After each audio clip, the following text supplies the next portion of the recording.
Right. Hello, everyone. People are slowly coming in.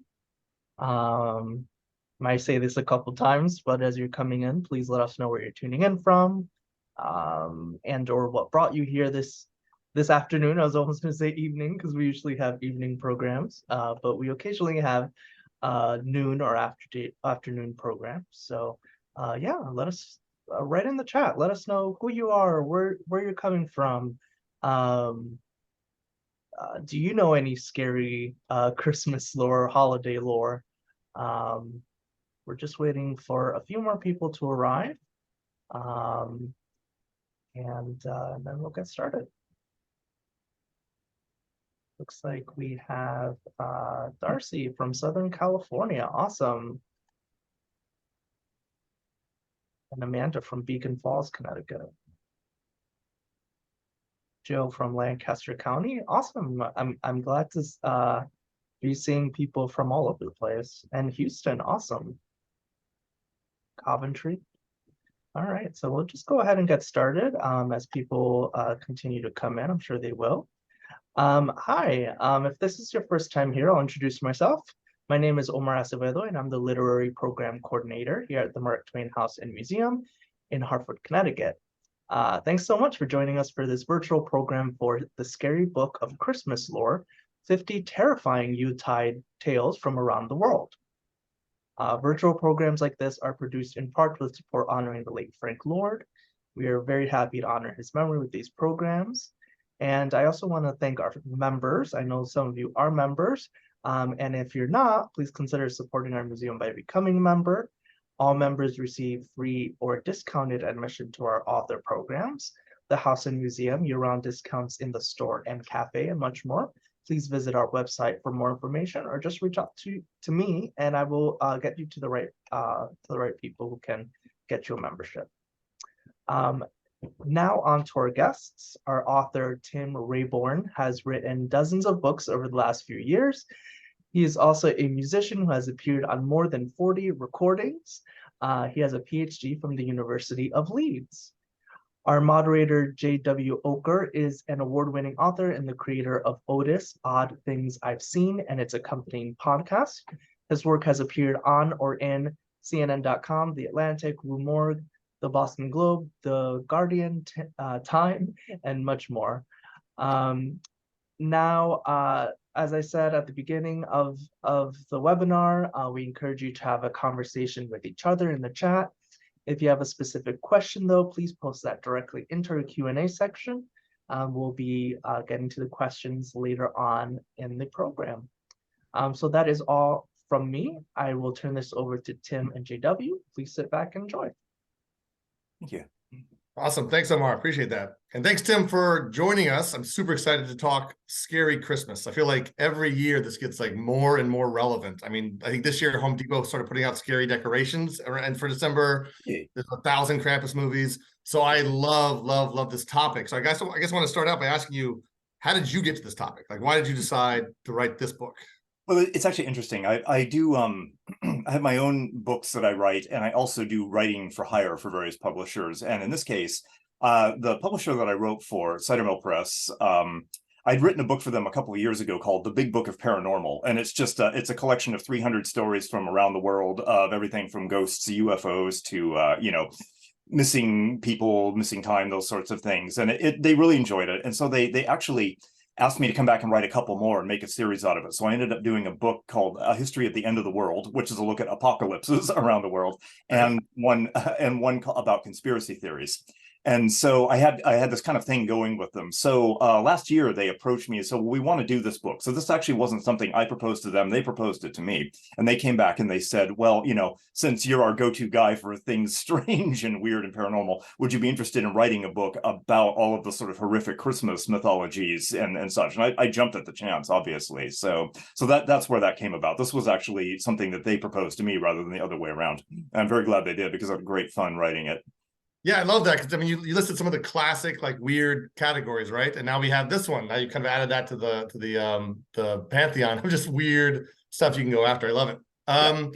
So obviously, I don't know if you guys have seen this book. I might as well show you. It's a beautiful book with a nice little cozy / ominous cover on. I don't know how they got both those in there.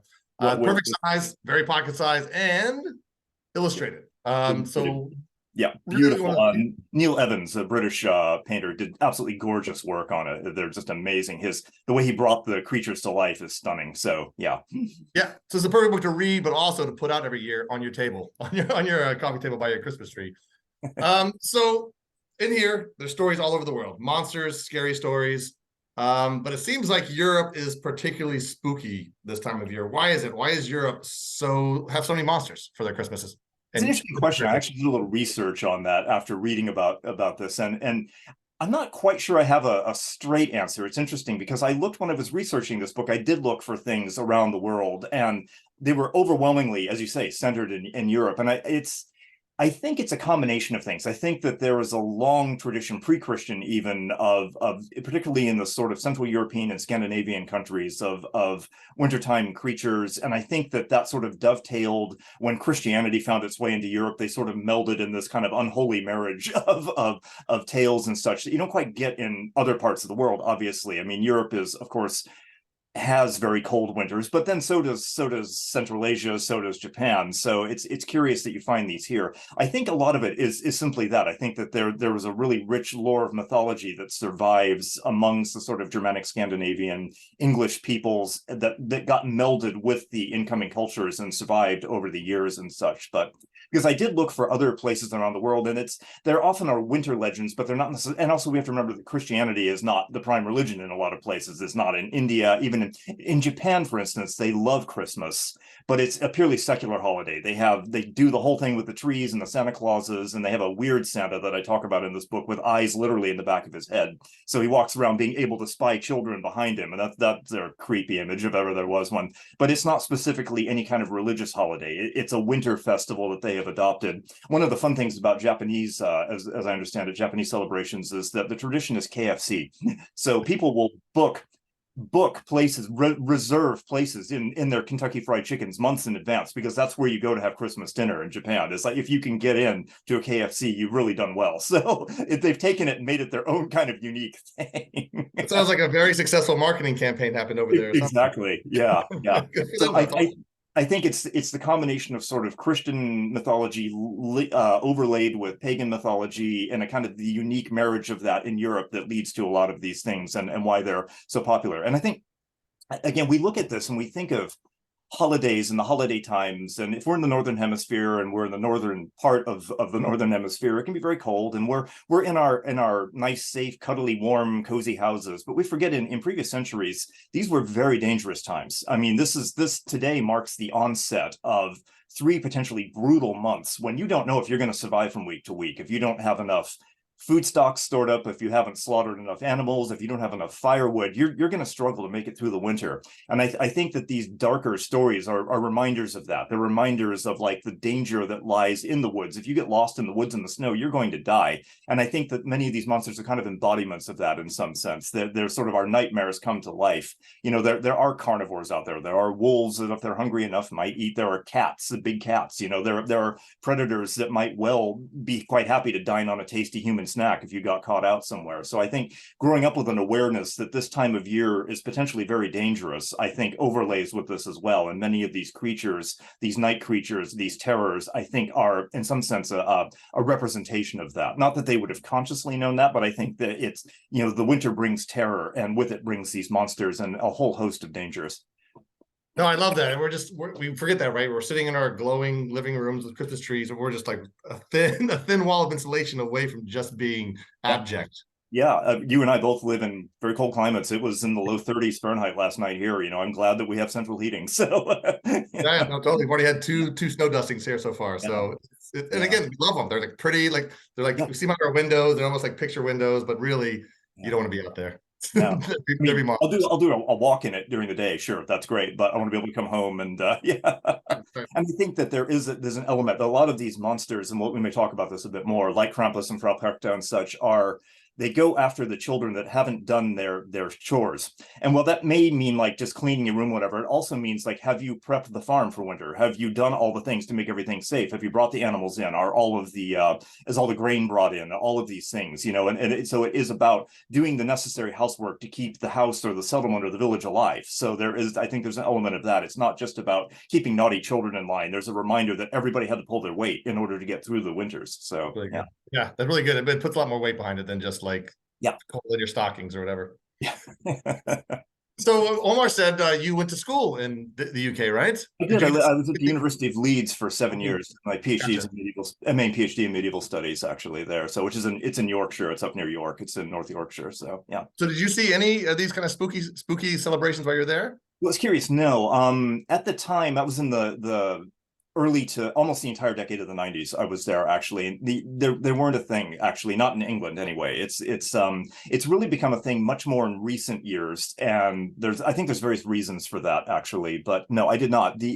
There's a tradition in Wales, the Mari Lwyd tradition, which is where they carry the skull of a horse head from house to house, and that's a revival of a kind of old medieval tradition. But that's only been kind of getting underway in the last decade or two as well. And it's it's a harmless tradition where you go from door to door in the village and sort of knock on the door, and they're expected to give the people at the door a little bit of cake or a little bit of ale, and it's a tradition that comes out of the mumming tradition, which in itself is also related to Halloween and where we get our Halloween, going door to door asking for snacks. But in England itself, no, there wasn't. The revival of Krampus and such has really been in the less than 20 years. I mean, certainly in like America and in Western Europe, it's been a part of Germanic celebrations for centuries. But I think one of the barriers to that, and I was reading about this earlier, one of the barriers to that in America was that German communities did bring some of these traditions with them as immigrants in the 19th century. Excuse me. But I think with the advent of World War I and then World War II, there was a strong anti-German sentiment. And so they didn't really take hold in the United States. And people wanted a cozier, cuddlier Christmas with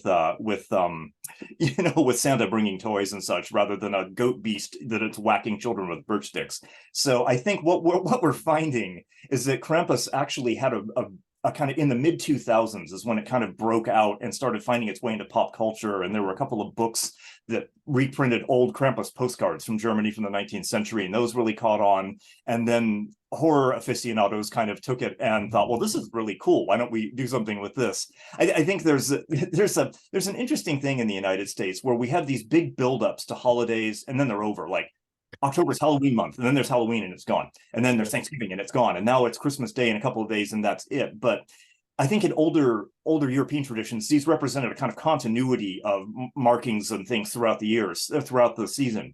So why should Halloween have to end just on the 31st? Why couldn't we bring a little bit of that into Christmas? And I think there is an element of that. We're finding with American versions of Krampus that they're more horror, like there's haunted houses that have Krampus in them, and there's people doing like really high quality sort of Hollywood masks. And as you say, there have been movies. There was the 2015 movie Krampus, which I only just recently watched. It was actually really fun. It's basically a horror film with this big horned devil creature terrorizing a family who's lost the Christmas spirit. And it's kind of a horror comedy. So it's been kind of Americanized in that sense, and they've taken it a little bit away from the original intentions of the Alpine villages. But it's its own thing, definitely now. Yes, that's very interesting to me. That's a learning moment for me, because in my head, again, as I've seen Krampus get bigger and bigger, and also the other monsters. Honestly, the other monsters are also getting kind of bigger. I just thought, okay, it was always over there, and whatever. Now the northern whatever the Western world's finally catching on, or whatever America's finally catching on. Yes. But it sounds like it's more of a global thing that we're all kind of rediscovering monsters for Christmas.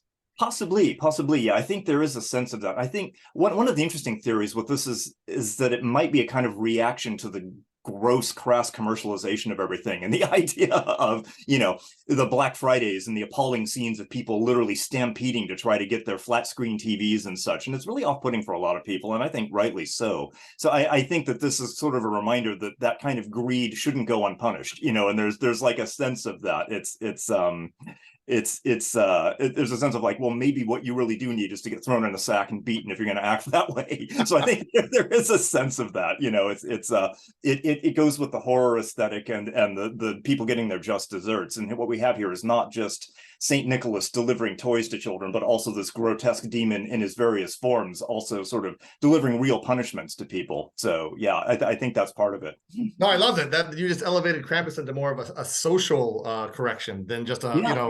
Well, you go back to A Christmas Carol, and Charles Dickens was writing. I mean, the Victorian ghost novel at Christmas was a thing, absolutely, and I discuss that in the book. So, ghosts scaring people into being good is a long tradition in Victorian literature, particularly at Christmas time. So, I think this may be a kind of representation of that as well.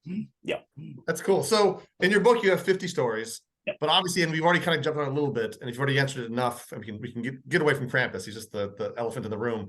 But why is Krampus? He feels like the first line to make the name, right? Whereas these other ones, are starting to gather steam, but kind of haven't made it to such a, like you said, he's everywhere. I went to a Krampus themed haunt earlier this month, so he's literally. That Krampus movie you talked about, the 2015 one, that's already in my family's rotation. As like, I love that first scene where it's like everybody just like trouncing each other, and you just sets this tone like, oh, some people need to be corrected. Exactly. Yeah, it's a brilliant opening scene because it just shows the awfulness of that whole thing. Yeah, right to the strains of Bing Crosby. So why Krampus? Why was he the first one to say, okay, let's make this a little darker, guys?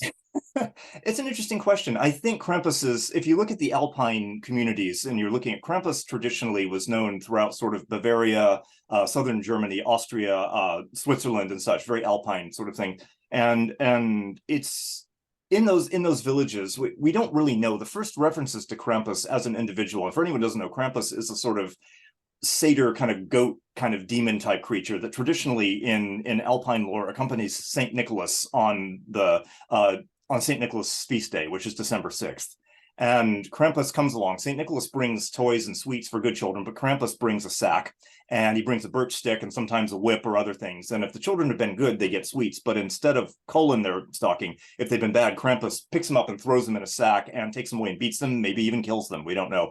But he tends to accompany St. Nicholas all the time. So he's not in recent years, he's become his own thing, I think. But traditionally, the two were inextricably intertwined. They were always together. It was always St. Nicholas and Krampus because they represented a kind of light and dark, day and night sort of thing. And Krampus is by far the most ubiquitous of the creatures in that area. So I think it was that ubiquity that just made him more popular. He's easily recognizable. He's creepy looking, this goat demon thing with big horns. It makes a big impression. And I think there was a lot of appeal in that particularly. And as I say, there were traditions of Krampus going back in Germany, at least in the 16th century. There may be a mention of something6th or 7th century, but the first documented versions we have it are 16th, 17th century. He probably represents some sort of ancient pre-Christian fear that was sort of melded into, again, if you have these villages in these remote Alpine things having these sort of pagan celebrations, what the church often did was, if you can't beat them, join them. They would actually create overlays to them. So like, well, they're doing the celebration of this winter monster. Let's Christianize it by adding one of our saints to it and kind of do a melding of the two. And this happens a lot in the Christianization of Europe. You'll find a very thin Christian overlay of much older pre-Christian beliefs underneath. And I think that in that sense, that's how Nicholas came to be attached to this. And then stories about Nicholas's own history started. He was a real saint. Nicholas was a real saint that lived in the 2nd and 3rd century in what's now Turkey. And he died on December 6th, which is why his feast day is December 6th. But legends about him, other than being very generous, didn't really say much until the 12th, 13th century. You started getting these interesting stories about him being able to raise the dead and bring these. There's one story where he brings these butchered children back to life, and the murderer who did it, who was a butcher, kind of a Sweeney Todd kind of thing, is then forced to accompany him forever to atone for his deeds. So I think that Krampus and some of the other winter monsters were grafted onto this. They accompany Nicholas to make up for something they did in life. They've been twisted and ruined and made into these monstrous creatures to forever accompany the saint to make up for what they did. So that's a very long-winded way of saying Krampus is pretty ubiquitous, and I think he's more popular than any of the other creatures, though there are many other creatures, and I think it was easier to find references to him than a lot of the others. So yeah. Yeah, I love he feels like a big void for me in like Christmas storytelling, because typically these days we tell Christmas stories, there's no bad guys, right? We try to make up bad guys sometimes. It's usually somebody, it's a Scrooge character always, or we're just saving Christmas. And this gives us not a bad guy really, but like this gray, nuanced, like you said, he's kind of a partner of Santa, right? It's kind of Santa's other half, and it makes these very like whatever Hallmark kind of sugary stories much more interesting. And I think if he didn't exist, we should make him up for sure. Absolutely, yeah. He's almost like a fist of vengeance for the forces of good, and originally the Satan of the Old Testament was that as well. It kind of morphed later into being God's enemy and the enemy of mankind. But Satan in the book of Job is God's loyal servant, and he exists to test and to punish. And I think Krampus is taking on that role as well in this context. So that's good. That's really good, man. I'm a big fan of Job, so I love this kind of So yeah, Satan is Krampus basically in the book of Job, or Krampus is that kind of character, the sort of fist of vengeance and temptation. So yeah. All right, I promise Krampus will come up, I'm sure, but we'll move on. There's other really super fascinating, scary things in this book. Krampus is obviously just something we just have to deal with and then let him go away. The first one I want to talk about is the Nutcracker Rat King, right? We've all seen this, very, very kid-friendly ballets and toys. But from what I've read in your book, the original Rat King had 9 heads. And this is like epic, like bad guy monster, it sounds like. And why did we lose that? Why is he not a terrifying creature like that anymore? Well, that's interesting. The book was written as its own thing, and I think it was. I can't remember. It's 9 or 7. I think there are different versions, but in any case, he has multiple heads. There's a lot of heads. It's 7. You're right. My bad. Yeah, and yeah, the original Nutcracker is quite dark. The heroine is not named Clara. She has a different name, and it's kind of implied that she's just delusional. And in the end, she actually leaves her awful family behind and decides to go live in this magical realm because it's preferable to the awful life that she has with her cold, unloving family. And I think the Rat King, the 7-headed Rat King, was is the villain of the story, but the story itself continued throughout the 19th century. It's a German story, and I think it was rewritten. I want to say it was rewritten about that version came out in the early 19th century, 1810s, 20s. And a rewrite of it was done to make it a little more kid-friendly, because I think somebody saw the potential for making it more of a kid's story rather than a Christmas tale of terror. So when Tchaikovsky got around to writing his ballet, he used that rewritten version of it rather than the original. And I think that's why, and since that worked its way into our consciousness, that's what we see is just the Rat King as he is. Now, I have read that there have been some productions of the ballet that have gone back and have actually used the 7-headed Rat King, which I think is a great idea. I think, trying to navigate doing ballet dancing, your choreography wearing a mask with 7 heads has got to be fairly difficult. So hats off to them for doing that. I love it, because you think Nutcracker, you think maybe the Nutcracker, or you think the Sugar Plum Fairies or ballet tutus, but I want people to think 7-headed rat monster. That's what I want them to think, something out of a Stephen King story or something. I love it. There's a brilliant illustration of it in the book too, which is just great. The artist did a That's what made me stop cold. I was like, oh, I gotta know about this thing. That's really good. People should pick that up. So next on your book, so I picked out the one sentence I love the best in this entire book, and I'll read it, and you can tell me more about the context, or you can disagree with it. So it says, traditional folk belief in Germany, Italy, and Romania held that if one was unfortunate enough to be born on Christmas Day, especially at the stroke of midnight, one was at a far higher risk of becoming a werewolf.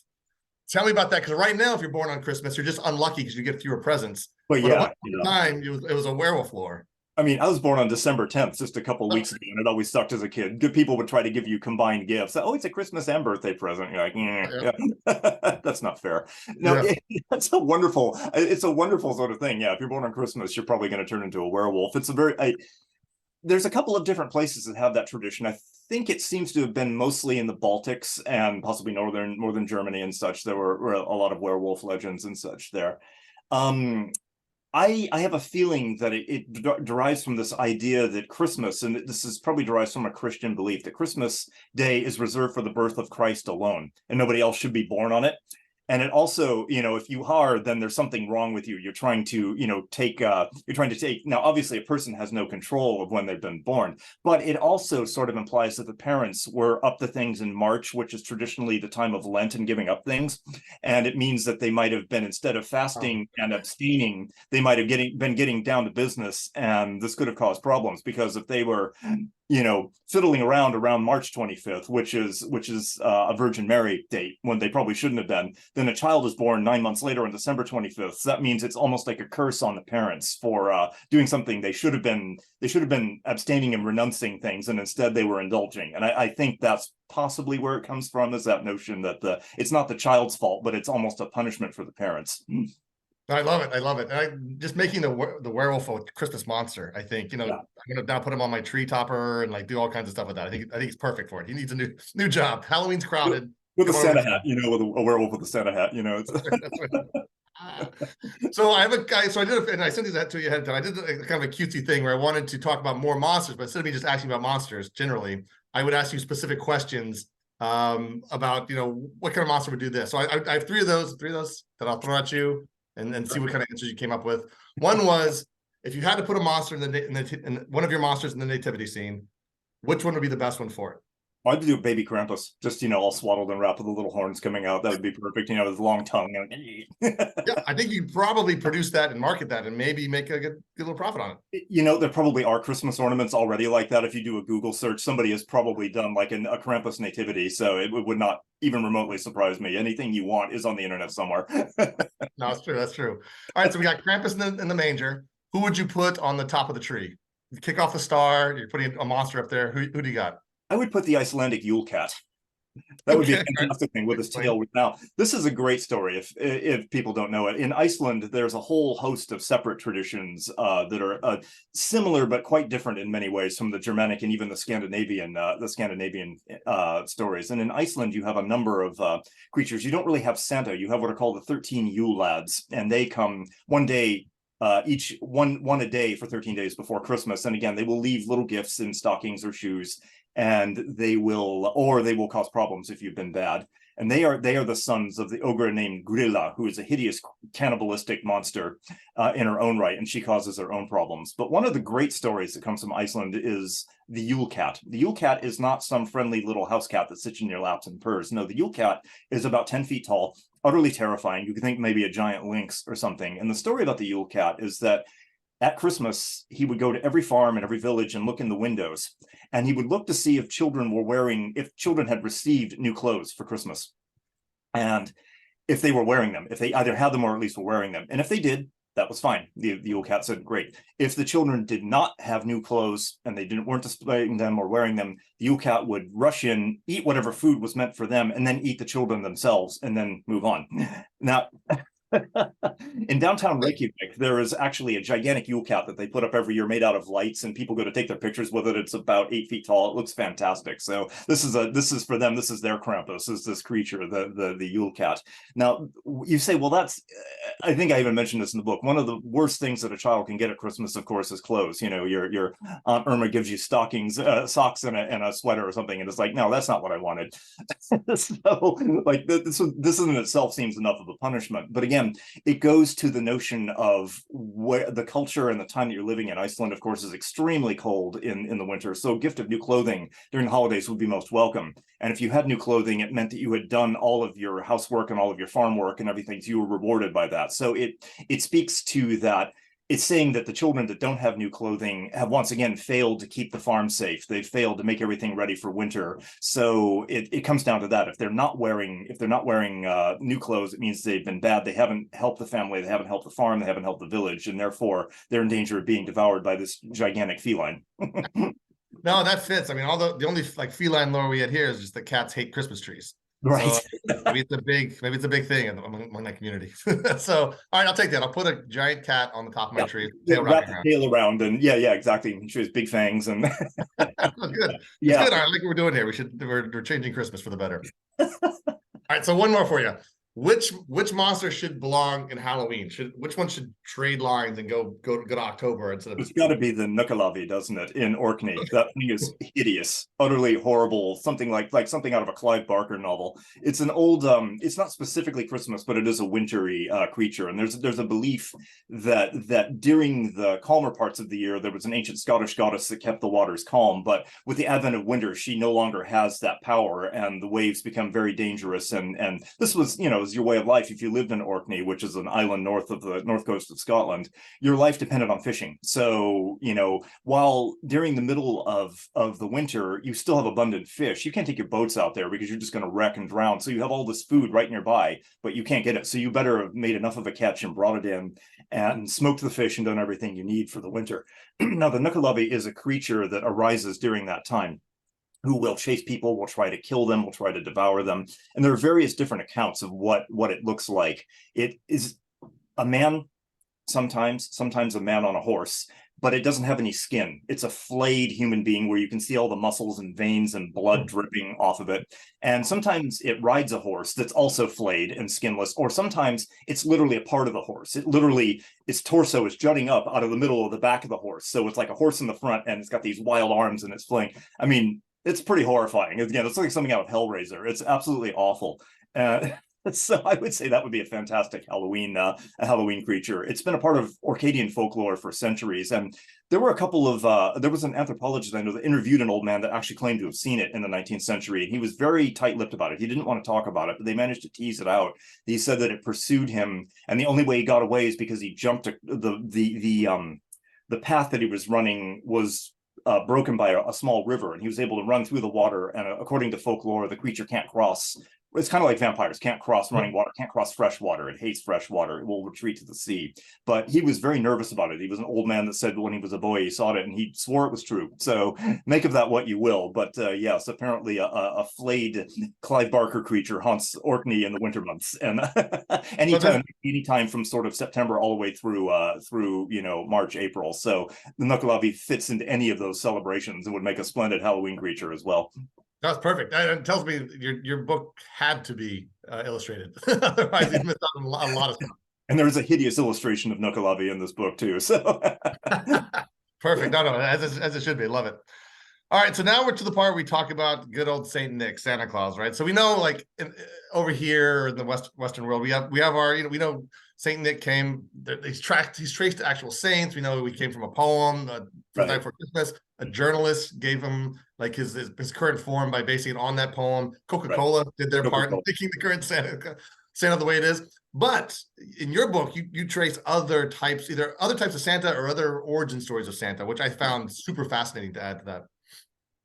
Yeah, I think we've kind of emerged this one holiday figure into one character. Santa Claus is Father Christmas, Kris Kringle, Saint Nick. In a lot of European folk traditions, they're actually different figures. Saint Nicholas is specifically a Christian saint whose feast day is December 6th and has nothing to do with the 25th, really. He comes then. So, and the idea is that he's actually a separate being who Krampus accompanies, and that's not, it's not the American Santa Claus. In England, there's Father Christmas, who again is kind of a figure like that. But the Father Christmas lore is not as old as you might think. You might think that it's an ancient old man winter kind of thing, but it seems really to have originated sometime in the 17th century. And to come from that is like a figure of winter, but not necessarily, someone that would bring presents and gifts and such. That whole gift-giving tradition, I think, came later. So yeah, so they're very different. We've amalgamated them all into one, but there's definitely different versions. And there's some theories about it. Some people have likened Santa to Odin, the Norse god. This has largely, I think, been debunked in recent years. There was a little thing for a while saying that Santa Claus is really Odin and all of this, but the evidence is a little flimsy and slim, and I think that's mostly been debunked. But one of the more interesting theories is that at least the American Santa Claus might have had some influence from Finnish sources. And there is, of course, a tradition in Finland of Santa Claus living in northern Finland. There's a whole Santa village tourist attraction way up in the north of Finland that people book out months in advance to go visit. There are traditions that say that among the Sami people of Sapmi, the traditional, what was originally once known as Lapland in northern Finland, Sweden, and Norway, they have holy figures known as Noadi, who are we hesitate to use shamans because shaman is really a term that only appropriately refers to the peoples of Siberia and Eastern Asia. But they had these sort of animistic sort of qualities. They would speak to the spirits, they used drums, they would do rituals and things. And it seems that in some sense, traditionally they would often go around to settlements in Sami and visit them, and sometimes bring blessings or bring prophecies, and they would receive food in exchange. It's kind of our milk and cookies thing being held out. They would come with a reindeer because reindeer are the form of transportation. They either pull a sled or you walk with them because they carry. So he might have been leading a reindeer with packs, or he might have been in a sled, and they would travel around to these Sami settlements, which were similar to Native American teepees. They're actually built in a similar kind of way, and they're kept very warm with reindeer hide and sort of pyramid type shaped things. So they would sometimes be allowed in, and they might speak prophecies or try to speak to the dead or offer advice to the family for the coming year. And in exchange, as I said, instead of milk and cookies, they might get dried reindeer meat and a bit of something fermented to drink.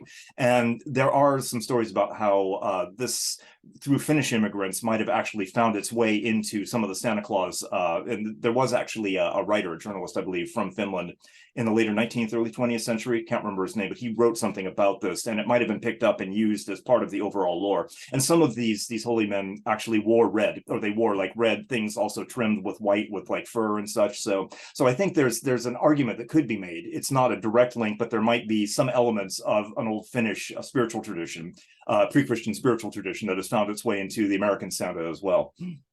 Gotcha. So again, he becomes a more and more fascinating figure than just, whatever the basic children's tale is of him, where he becomes very uninteresting very fast. Like he's interesting for like one night for like 2 hours, and then after that, there's nothing else to talk about him. And all the stories are trying to give him a backstory, and like Rankin Bass took their swipe at it a few times, but it's hard to make the American Santa interesting. You need to go to other countries, it sounds like. Yeah, and you find that with a lot of movies. There's been some really interesting movies in recent years that have tried to do their own spins on that, and I like that. I think it's really interesting. There's a wonderful animated film called Klaus, which you can watch on Netflix, which is a fantastic. Great. It's wonderful. This is an absolutely wonderful war. He's originally just an old woodsman that lives at the north of the Svalbard type island, and starts bringing toys to the children, and it's really sweet. It's lovely. It's really well done. So it's nice to see there's a kind of reclaiming of some of these older stories and ideas, even if they're presented in newer ways. Yeah. Totally agree. Totally. And Klaus is wonderful. That's also in our rotation. Just again, we're starting to like slough off the older stuff, I guess, and put newer stuff into our holiday traditions. But yeah. So let's talk. Let's talk America. So this is all the best stories, obviously across the world. Are we contributing anything at all to the monster lore? And I joked with you over email about like the Bumble and like the stuff from Rankin Bass, and trying to give and Winter Wizards and stuff. But are we actually contributing anything scary to the lore that you could find? Not that I could find. Curiously, it's an interesting thing. I actually did a fairly substantial search on this because I wanted to see if there were any like native New England stories. And New England has more than its share of ghost stories, but I'm not aware of any that are specifically. If you found anything, I'd love to know about them. But I've not found anything specifically related to Christmas beyond things that were imported by immigrants, really. And we find that like in Dutch communities and German communities and Swedish communities, there are still traditions of like the leaving out small candies or small drinks or things to make sure the mischievous Christmas spirits don't come. The Dutch have the tradition of the tomte, which is a kind of mischievous Christmas spirit, and the Swedes have this as well in the Norse. So there are immigrant communities in places such as Minnesota and other places would do this, but these I think still largely tended to stay concentrated within those communities and not really travel beyond them. Strangely enough, America doesn't seem to have its own native Christmas horror traditions, which I found quite interesting. It's not an old country by any means, but I would have thought that there might have, certainly in New England, something might have grown up with its abundance of ghost lore and vampire lore and werewolf lore and everything else. But it's curious that there doesn't seem to be a lot of native homegrown American, horror Christmas traditions. I was kind of disappointed in that, actually. Yeah, same. And as obsessed as we are about, Christmas and the winter holidays, why wouldn't we, Yeah. Especially, again, we're making stories. Again, America is built on stories, right? So we're constantly making stories, but we haven't been able to do that. I guess, I don't know, we just love like the soft, pedally Christmas, right? Still, at some point, we're still watching the same specials from decades ago. We're still all trying to be Victorian Christmas or whatever. We all love that. So maybe, I don't know, maybe we're just satisfied. It's interesting. I lost my. Oh, I think that the adoption of Krampus and these other things in the last 20 years shows a move toward that. We're kind of creating a new tradition because it's kind of becoming. There are Krampus processions and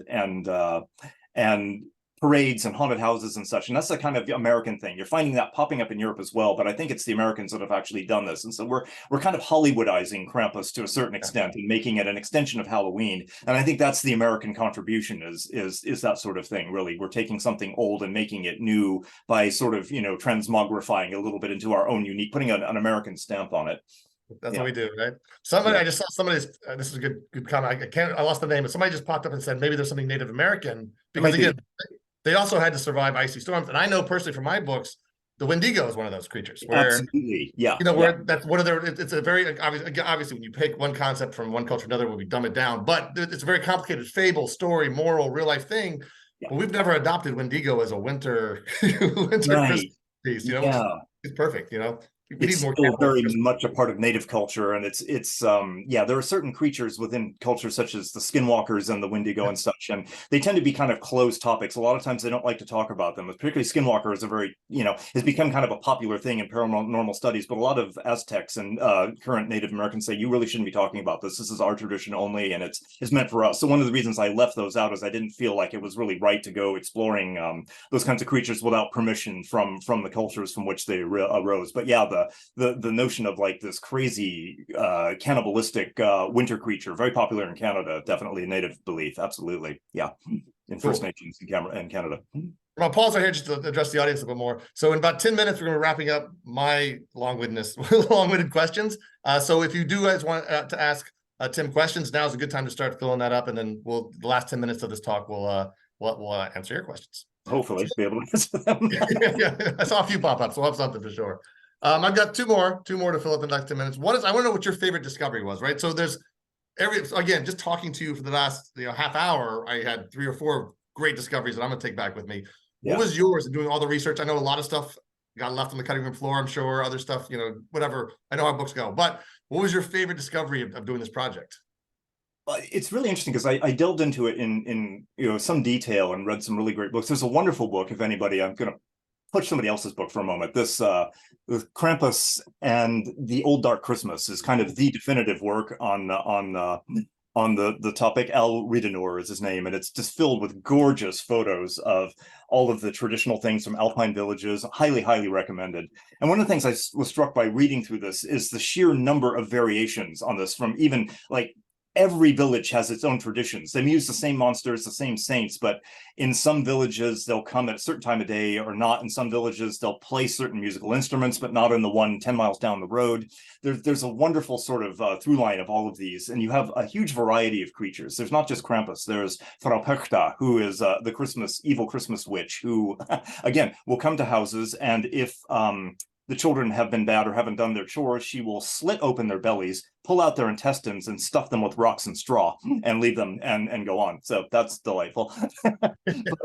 There's a whole through line going from sort of Western South Germany all the way across through the Balkans and into Greece and even Turkey, of these weird winter monsters that are all kind of variations on a theme. So what I found fascinating is the way this has such a hold on so many traditional, so many traditional towns and things there. And it's do these people actually believe in these things anymore? Probably not, but they represent an ancient tradition that people want to keep alive. It's entirely possible that 200 years ago, people really did believe in a Krampus or in a Frau Perchta. These days, it's more about keeping the traditions alive, I think, and there's a real commitment to that.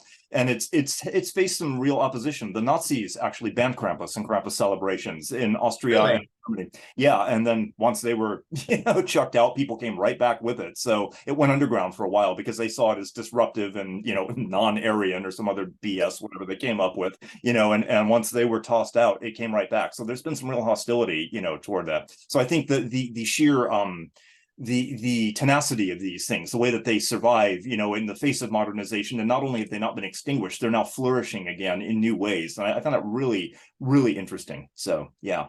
So now I want to call on my agent and pitch Krampus versus Hitler. Honestly, yeah, there's a novel that should, that would be a fantastic, no, that's great. You could do a great horror story about that, where the Nazis are occupying a village in Austria and they get a really nasty surprise on December 5th on Krampusnacht. That would be a fantastic horror novel or film. Absolutely, yeah.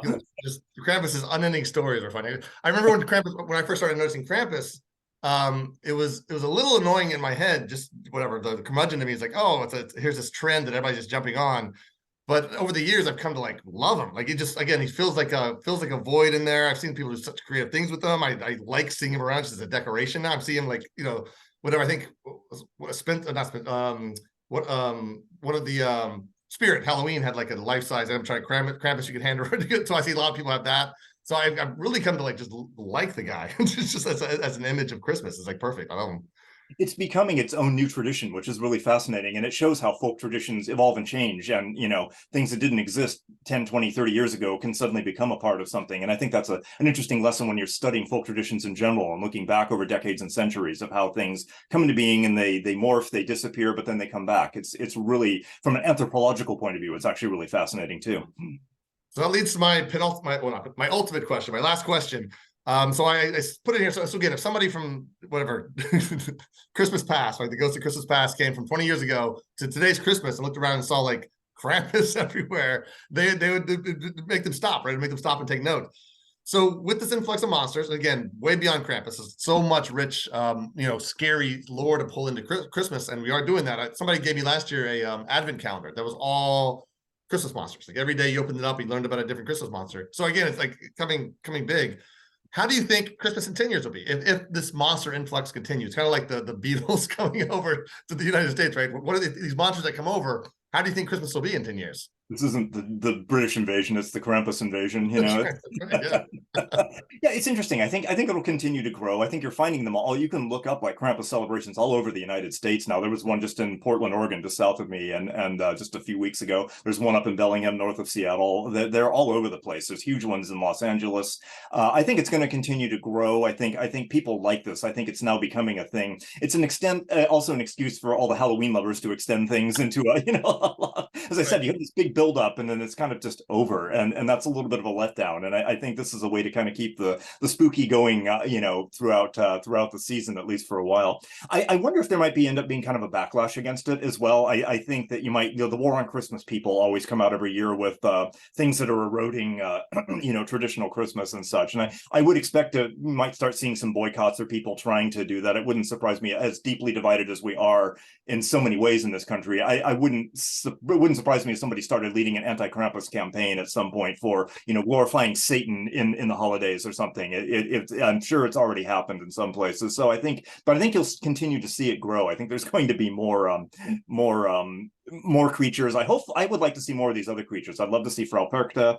I'd love to see there's Turkish ones. There's a Turkish, almost like a Yeti type creature in the Turkish belief. There's the Kalikazantari, I think, which are Greek satyrs. Basically, they seem to be almost like popped right out of ancient Greek belief that terrorize houses. There's a whole bunch of them. There's Bloody Thomas. There's Spot Pete. There's a whole bunch. I'd love to see all of these brought to life. I'd love to see movies and comic books and novels about them. I think it would be great for them to enter more of the mainstream pop culture, because they're all diverse and really interesting, and they speak to some really interesting thoughts about the human psyche and what we fear and what we fear at night and what we fear in the cold, and our own mortality, how our behavior affects the community. There's all sorts of I think there's a lot of anthropological and psychological work that could be done, and I'm sure there have been academic papers on this already, but there are whole books, I'm sure, yet to be written on what this actually means from a psychological or cultural point of view. And I'm just curious to see what happens with those. Yeah, we need a 12 Days of Christmas with just monsters instead of birds. That would be good for us.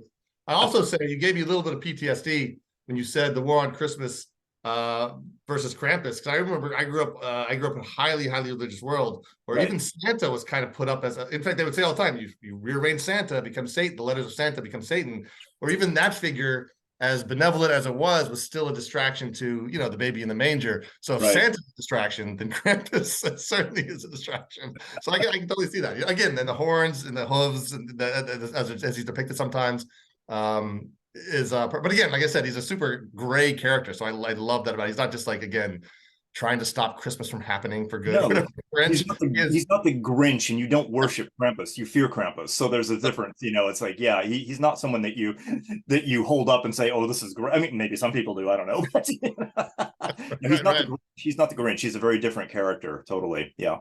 So I was hoping you'd say, when you're painting a vision of Christmas future, Did you say within 20 years, no more Santa, it'll only be Krampus? I Krampus doubt that. Unfortunately, that's probably not true, but oh, Santa, it's hard to knock Santa down once he's up there. Santa's never going away, I'm sure. But but who knows? Maybe we'll start seeing more Krampus with Santa type. As he accompanies Saint Nicholas, maybe the Americans will start putting him together with with Santa. So yeah, I'd love if there were American Krampus cards. I'd love to see that. Like holiday cards. That would be fantastic. I'm sure small presses are doing it, but I'd love to see Hallmark like release a whole Krampus line. That would be fantastic. So. That's when he's arrived, right? When Hallmark makes a Hallmark movie about Krampus. A movie. That would be great. Hallmark movie. Yeah. Where you, I don't know.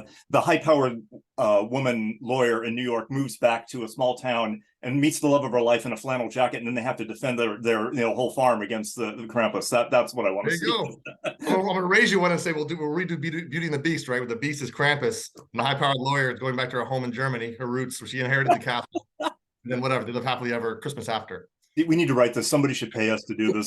This is the screenplay that needs to happen. We've got a genius idea here, so let's talk about it. We got to keep Krampus going, man. Like you said, we got to keep him going. All right, so I'll stop like pitching ideas. Let's look at this. Let's see what we have. Some Q&As here. We have some questions. Here's a good one from Darcy. Darcy. Is there a story you wanted to include but were not able to include in the book? Which? I was hoping that I was hoping there would be a few more things from other places that I could find, but I had a hard time finding a lot. I found some interesting things from places like Japan and Guatemala and such, but it was I was hoping for a little bit more of a global scope to it, but I kept coming back to the kind of geography between sort of Iceland all the way over to Turkey, and that swath of land is where so many of these seem to. And again, I'm kind of disappointed I couldn't find a lot of American folklore that really seemed to be would be suitable for inclusion. But was there something you found where you're like, oh, this is awesome, but I can't quite use it in the book because maybe it's a little bit too off topic, or maybe hopefully was it too vicious? But not really. No, vicious wouldn't have stopped me. I would have got a witch that slits open children's bellies and disembowels them. Nothing was off limits. But not really. No. Japan has a whole series of, as you know, vengeful ghost legends, which have been found in things like The Ring and The Grudge and such. And I did have the Yuki Onna, which is a winter ghost that can be very nasty, and I wanted to include that. But there were probably other Japanese ghosts, but to me, it would have felt like I was kind of repeating myself, so I limited it to one. That makes total sense. Here's another good question, which you kind of already answered. Which I kind of skipped over. I should have like drilled in on it. Did you come across any tales of the Yeti or abominable snowman in your research? And you just mentioned one earlier. No, because Yeti is Himalayan, and there wouldn't have been anything like that. Certainly again, I didn't find anything specifically. It's Himalayan, it's Tibetan, it's those sorts of things, which isn't necessarily. It's a Buddhist thing, so I didn't really focus so much on Christmas, with that. There are undoubtedly Yeti stories there, but in most cases, the Tibetans who talk about Yeti don't see the Yeti as dangerous in that sense, at least as far as I know. They talk about it as like the old man that lives in the mountain, basically, and they have a kind of reverential respect for him. So I don't know if there are any Tibetan stories of vengeful Yetis, coming and tearing up things. I always think, because I live in Vancouver, Washington, just north of Portland, Oregon, and Mount St. Helens is not far from here. And there's the famous Bigfoot Mount St. Helens story, where the as you probably know, of the guys that were in the cabin and were attacked at night by something very large and noisy. And it would have been interesting to see if there was something like that from like a Tibetan or Bhutan or something like that, but I didn't find anything like that, so it's interesting. You mentioned earlier a Bigfoot-like creature though, right? Or like a Yeti? There is a kind of, it's like in Turkey there's a creature, its name escapes me at the moment, but it's kind of a blend of Krampus and some sort of big hairy ape-man type thing, and it does similar type things. It comes down to villages and wreaks havoc and such, but it's not necessarily what we think of like a Sasquatch or Yeti. I think it has like wolfish qualities as well. Gotcha. So I will say though, in pop culture, the culture storytelling, Christmas is pretty impoverished when it comes to characters. Like Halloween has everything, right? Which any monster you throw it in there, right? The blob, whatever. Christmas has, it has Santa, you have some reindeer, you have some elves, and then you start running out angels. Maybe you start running out of characters really fast. So yeah. I've seen some stories. I think the Guardians did this. They try to grab Yetis as winter creatures, whatever, North Pole kind of creatures, because they wear a lot of fur, and turn them into like the guards of like Santa Claus's henchmen or guards or whatever. Because again, there's so few characters to like play with at Christmas that you have that. That's why the influx of monsters to me again is so valuable, because now, the sky's the limit if you can throw that many like creatures into it. And again, whatever, we have Bumble and Heat Miser and Snow Miser, but again, Rankin Bass tried their hardest to give us new characters. That's right. And they got far. They got farther than most, I would say. Yeah, the famous abominable snow monster from Rudolph the Red-Nosed Reindeer gets his teeth pulled out. Yeah, that's as close as we kind of come for a while. So yeah. That's right. That poor guy. That was his Christmas destiny, was getting all of his teeth yanked out. It's the star on the tree. That's all he can do now. That's a very limited job. That's right. That's right. So somebody else asked, what was your favorite story of the 50? Oh, that's interesting. I have a whole bunch. I like Frau Perkta just because of the sheer brutality of it, and I love the Yule Cat because I'm also really into Icelandic history and Norse mythology and such. Anyway, so those were right up there. Yeah, the ones I want that's terrible is the true story of King Wenceslas. We all know the wonderful story of look down on the feast of Stephen and all of that, and was generous and everything, but he was actually murdered by being stabbed in the back in real life, the real Wenceslas. So there was a big court conflict, and he was like basically impaled from the back by a big sword. So that was pretty horrific, but I thought that merited an inclusion in the story. So King Wenceslas was brutally murdered of the carol. So Not that either. See, that's again, I learned so much just in like whatever 45 minutes of talking to you. This is perfect. I love it. yeah. And again, we just don't dig into Christmas too much. We just kind of accept it, and like has enough traditions around us that we're just kind of like, okay, we do whatever. We Christmas carol, we put up a tree. That's plenty. Now let's get presents. I guess that's what it is, right? We get cut right to the presents.